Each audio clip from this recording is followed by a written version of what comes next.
Good morning po.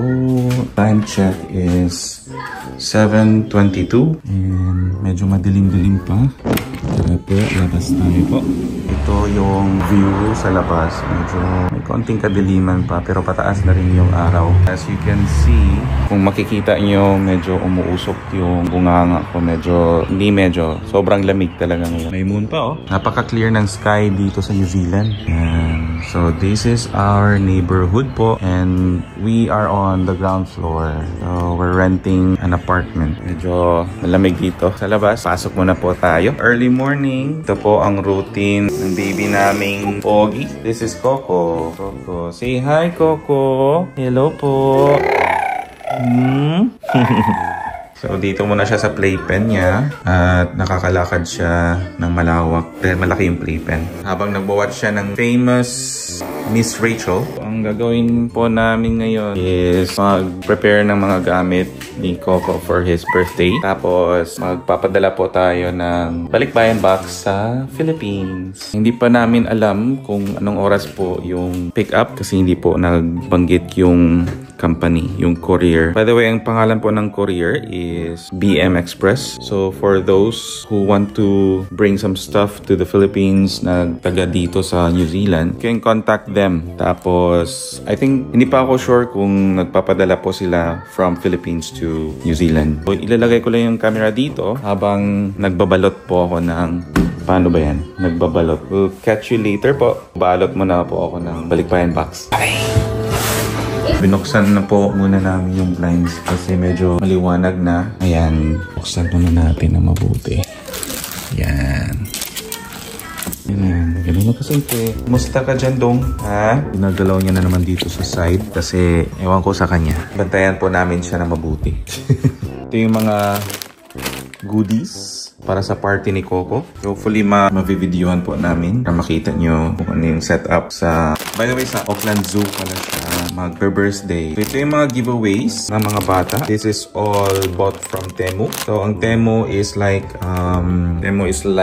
Shopee or Lazada in Philippines. Nagpapabenta sila online mura ng mga products. Binili lang din namin to sa Looksharp. Ay, sa Looksharp ba? Ay, hindi. Binili lang namin to sa Mitre 10. Nilibot na namin ang buong shop para lang maghanap ng crate. So, sa Mitre 10 lang kami nakahanap. It costs around, mura lang ito, mga $10 lang siguro. So, diba? Ang team pala party or birthday party ni Coco is Madagascar Safari. So, behave si Coco kapag nakikita niya, Miss Rachel! Tapos, on this corner naman, ang do-it-yourself mineral water. So, giveaway din ito. And then, bali ang ginawa lang ni Bobby. So, nag-print lang siya straight from the laptop and then printer. And then, scotch tape niya or sticky tape para didikit siya sa mineral water. So, it's a plain bottle na binili namin sa Pack and Save. So, by the way, Pack and Save is the cheapest grocery shop here in New Zealand next to Countdown. And this is our loot bags.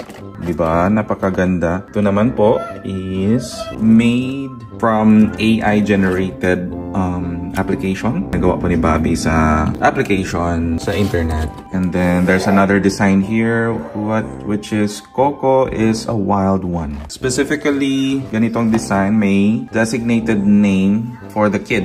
So like ito, Eliana, Lily, and then Blythe. Now on this corner, napakagaling talaga ni Bob, ni Cisco. Ito yung first year photos ni Coco from month 1 to month 11. And then we're waiting for the month 12 which is his 1-year-old photo. So abangan tomorrow kung ano magiging photo niya. Yan, di ba? Ang ganda-ganda. Galing talaga ni Mrs. Ayan po. This side here, bumili po si Mrs. ng wagon. So it's a multi-purpose wagon in case na punta ng beach or any routine or any date routine na saan kami pupunta, magagamit namin ito. Comes in handy, portable, and then it's a 360 turn. So lagay ng other things here, Coco's things for his party. Almost lahat theme is Madagascar. Theme mo dito on this side, diba? May padahon pa si Mrs. Basically, that's it. Then, let's get on with our balloting balikbayan box.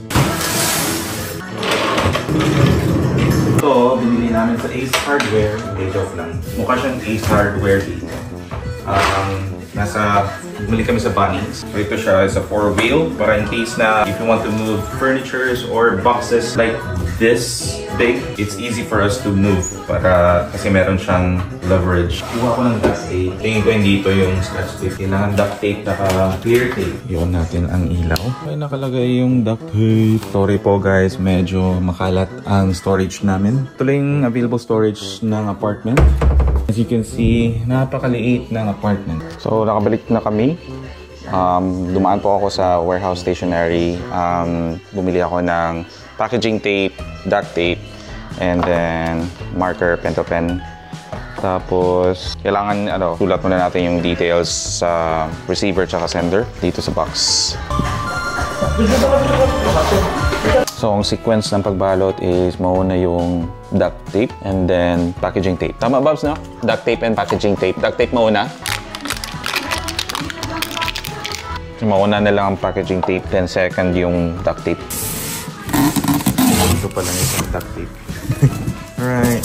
Check muna natin yung mga, basically ito yung mga sweets, biscuits, tapos sa ilalim is yung mga sapatos. Then may bigay ni Mrs. is yung Starbucks na cups, these chocolates, basically mga pasalubong goodies. Close na natin.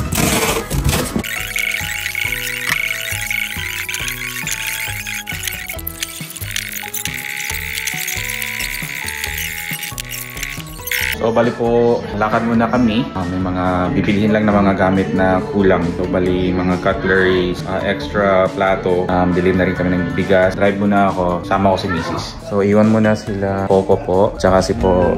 So, iwan muna po sila Mama, tsaka si Coco. Dalhin ko na rin yung mga basura at the same time. Kaya isahan na lang. It's a good day today. Medyo sunny. It's a good thing. Hopefully. Expected ng weather tomorrow sunny rin. Hopefully hindi malamigan sila Coco tsaka mga kids and mga family. So ito yung aming rubbish bin. The main rubbish bin. Every other day ito tinatapon. Ang init from 6 degrees naging 17 degrees. Dahil sa sun. On ko muna yung aircon. Packing tayo. First stop namin, punta kami ng Look Sharp. Bili ng cutleries, mga pinggan, mga fork and knife. Time check is 11:36. Grabe kasi. Normally, kapag ganito ka tintab ng araw, I wear sunglasses para iwas discretion na rin. Hindi ka masilawan sa mata. Grabe no, traffic kahit Saturday. Ano bang occasion ngayon? Baka may mga program ng mga sponsor. Bali po after ng Look Sharp, dahil kami ng packing sale. So, yung packing save, para siyang SNR. Siya yung pinakamura na bibili next to Countdown.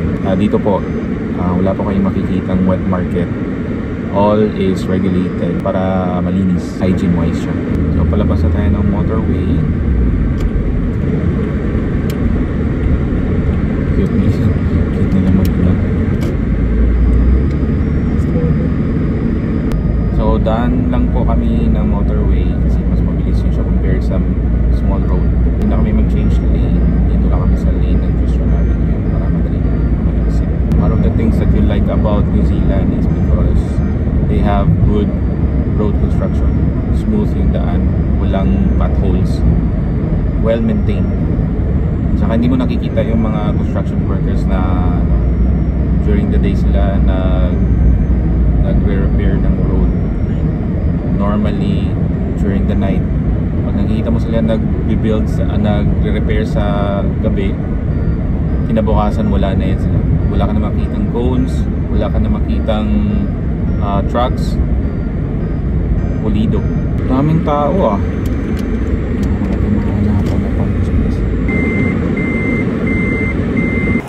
So ito na po ang Look Sharp. Ito po yung mga cutleries. So spoon, fork, knife, tapos mga paper plates. And then fork. Dalawa. Kulang. Yep. Ano pa nga bilhin natin langga? Cups, no? Asian cups. Okay, so mga cups. 20 pieces. So So, different yung mga designs nila. Depende sa theme mo. Meron silang dinosaur. Ito, Madagascar. So, zoo. Kasi sa zoo tayo tomorrow. Yan. So, hanap kami ng plates na pareha sa theme, which is zoo. Pinakamalapit itong mga greenie. Miss or Mrs. Mrs. Ito, ano ito? Aloha. Aloha. Mayroon pa dito na section. Ayun. Sa zoo. Dinosaur, pinakamalapit. Mukhang wala. Puro dinosaur. Kada punta natin puro dinosaurs, Bobs, no? Siguro dahil trending ang dinosaur. Trending ang dinosaur dahil sa movie na mukhang wala kami mahanap na zoo na theme. Saan po ba pwede? Bumalik na tayo dito na. So since walang theme for zoo na plate, green na lang yung piliin namin. 12 pieces. 12 plus 12, 24. 36. $2.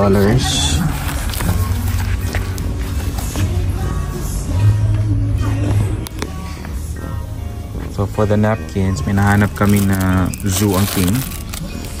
Look. Ang cute! Yeah. Thank you. So, tingnan mo guys, ang daming choices. Napakaganda, napakasulit, napakamura pa siya. Tingnan mo, may theme naman po na dinosaur. What's with the dinosaur? Siguro attracted ang mga kids sa dinosaurs, ano? So, bumalik kami dito sa spoon fork, hoping na may makuha. Yan, ganda. So, plano sana namin, surprise si Coco tomorrow, balloons when he wakes up. Hopefully po ma-surprise siya. So, we're basically looking for number 1 balloon. Apparently, wala pa. Meron. Mga digits. Meron pala dito. Alright. Kita na namin yung numbers and alphabets na balloons. Anong color, anong design ng airplane tsaka yung ano? May 1 na pala siya, pero yan.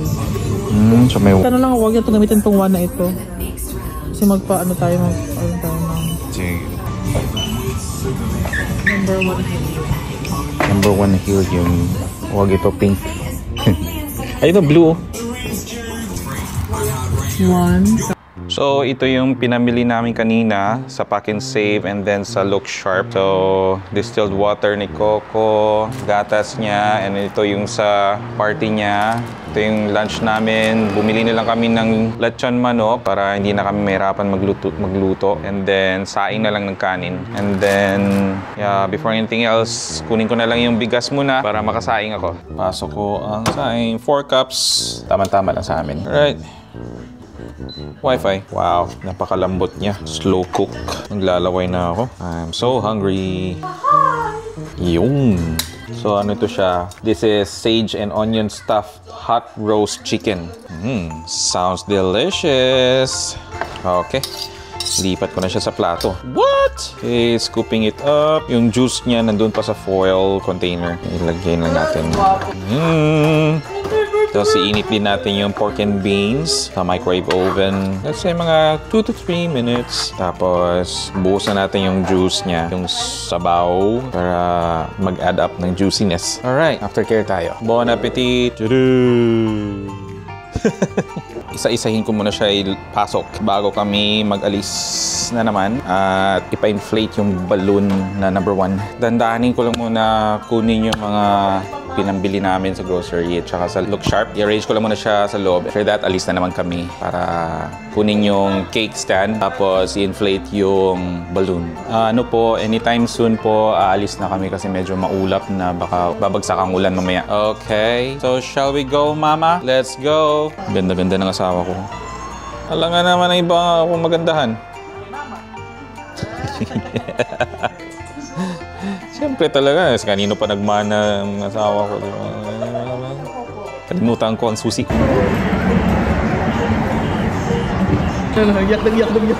Iyak.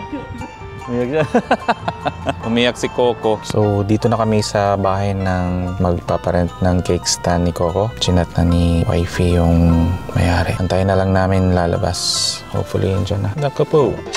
Malupit to, no? Bayo niya yung ano. Malupit to yun. Di ba lagi niyo may mention dito po? Hindi niyo mention na ginaya mo. Oh. Sumunod lang muna kami ng malupiton habang nag-aantay. Pa-shout out naman dyan. Baka naman malupiton. Aware ba siya na magpunta tayo by 2?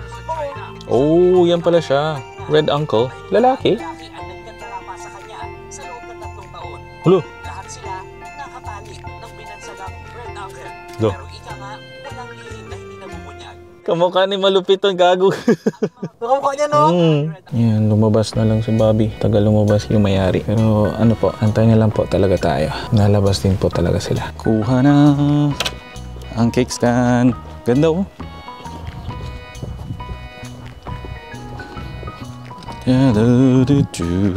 Asa sa likod mo? Oh, kasya to. Baka na wag sa ulan tomorrow. I don't wanna stop. Okay naman to, pinapansin. Hindi. Or gusto mo ilipat na lang natin sa gitna. Yan siya. Okay na, hindi naman siya maglalata. Ayan. So, nakuha ng cake stand. Off we go. So, ito na yung na-rent namin na frame stand. Wow. Uy! Ano yan? Nice. So, yung frame, do it yourself by mommy herself. At naging whiteboard yung likod. Pero hindi naman siya halata, di ba? Di ba? Ang ganda. Lovely. Nice na. So, ito yung cake stand. So, bukas malalaman nyo kung ano yung design ng cake stand. Abangan. Oh, ano yun? Tukan. Tukan tayo na. Alright. So, mostly, mga goodies dito, mga loot bags, and all the sort of stuff, hindi ito. I do it yourself, di ba? May mga ibang loot bags sa diaper box. Okay. Ito. Yan. Alright. Tapos, ano ba? Yun.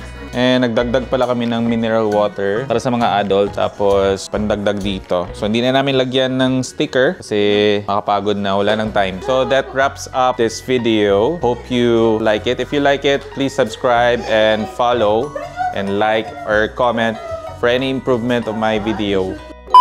Okay, so that wraps up our video. Hope you like it, guys. So, see you in the next one. And dito na nagtatapos. Maraming salamat and mali. So yun na po, ito yung do-it-yourself na birthday materials, birthday theme, Madagascar Safari. Hope you guys like the video. If you like it, please comment, follow, subscribe, and like, whatever you like. So see you in the next one. Bye!